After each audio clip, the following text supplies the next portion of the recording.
exceptional in his last time out, charging up to the finish line. There is Emil Jonsson. I know you were desperate to put some money on. Did you get to the bookies in time? I didn't. I would have put 50 quid on him winning this one. That's saying something coming from Mr. Mike Dixon. Let's see how it turns out. Jonsson in the red bib. He leads the World Cup Sprint Challenge at the moment, and he's looked on fantastic form since he went to Canmore, where he won the sprint. Fourth in Otterburn, but he took a fall in that event, Mike, and he was some 30 metres off the pace, and he still got back to finish fourth in the final. There is the man Cyril Miranda. Now, he broke a pole in Otterburn and still qualified for the next round, so he's a determined performer. Borenes, he's been there before, he's seen it, he's done it. He is the #1, having qualified fastest today.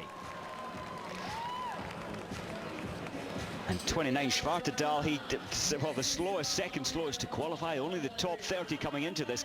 But as this competition has gone on, he seems to save energy. He knows how to run these sprint races. He's fearsome when it comes to the final.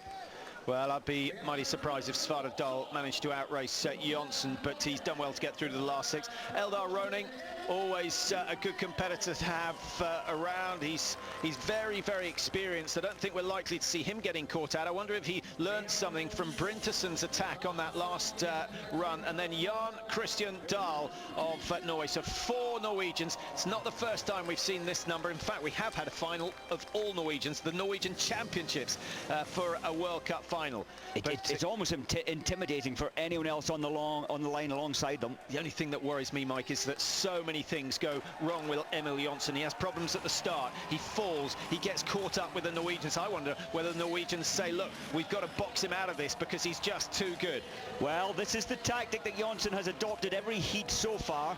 He tends to slow it down. He's one of these clever, like Bjorn Lind, he dictates things, and they respect him enough to let him dictate in the early stages.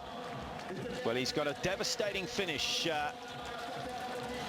Jonsson, in the white. Little bit of concern, Mike, because he's starting to slip with that right-hand ski, and I wonder whether the technicians have just shortened the wax zone for this final sprint to make sure he's got good glide on the downhill. Well, you need good glide down here, and I can't remember a race where we've seen such dirty, slow, horrible snow as this. Blimey, you need a Kleenex to wipe the skis at the end of every 100 metres here in Stockholm. It's a little disappointing. It looked fantastic 2 days ago, but as it's all melted away, the grit and the gravel has started to come through, and some very tight corners. They've got to be careful. Jonsson with a good line on the inside. The Norwegians struggling, getting caught up with each other. Cyril Miranda gets away well, just behind Jonsson at the moment. And then, well, it's anyone's shout as to which of the Norwegians is going to do best in this final. Well, if Jonsson had looked around then, at that point when the Norwegians went too far wide, a little sprint there maybe to break them, to get rid of them by a few meters. But it's all about double pole power, arm power along here. Miranda is so strong. 1:25 on the clock at the moment. We're expecting a time of around 2 minutes 10, so 40 seconds to go. Roughly 500 meters to cover. France still in there with Miranda, and he's started to make an early break. Jonsson's got boxed out of it, and he's gone from first back down into 4th position, and it's the Norwegian Eldar ROENNING who's coming through at the moment. But there's still a long climb to go, Mike. The key is to have enough space to turn the power on. Tactics, Jonsson, he's not used to being 4th at this time in all the heats, but I think he thought he might do what his teammate did and went left, but he's gone our left. Well, yeah, he's looking for space. He knows how important it is, and now watch the tempo of Jonsson on the left-hand side. ROENNING still has the lead by a metre or so.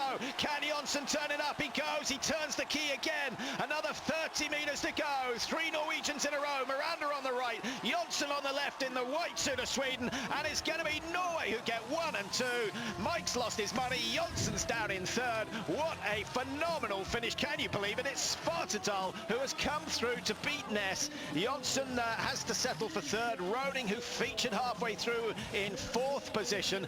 SVARTEDAL kept it very, very quiet until the last 150 metres. Well, I really think Jonsson, the left-hand track, as we look down there, nobody has come up that line to the finish. He had no other option. I mean, he had to go for the line, but he should have been in the top 2 positions out of that corner, because that track was much, much slower with the water that has built up in there. Has not been skied in for about 1 hour. So 10 sprints this season, 10 different winners. SVARTEDAL getting his first sprint win of the season. 2:17.3, not quite as quick as we were expecting.